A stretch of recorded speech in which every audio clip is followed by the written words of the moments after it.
Welcome to the Learning Pines YouTube. We hope this video helps.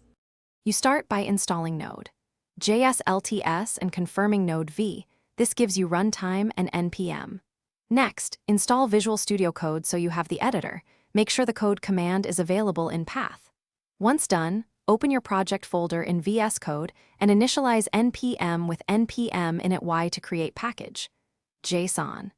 This first sequence establishes the environment and project metadata, which you need before adding extensions, debuggers, or scripts for development. Now add essential extensions: ESLint and Prettier for consistent code style, Node debug for breakpoints, and npm IntelliSense for autocomplete. Configure workspace settings: JSON to enable format on save and point to your Prettier config so everyone on the team formats code the same way. Then create vscode/launch. JSON to define node launch and attach configurations and tasks.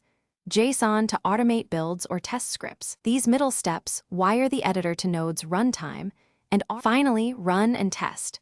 Open the debug panel, set breakpoints, and launch your Node configuration.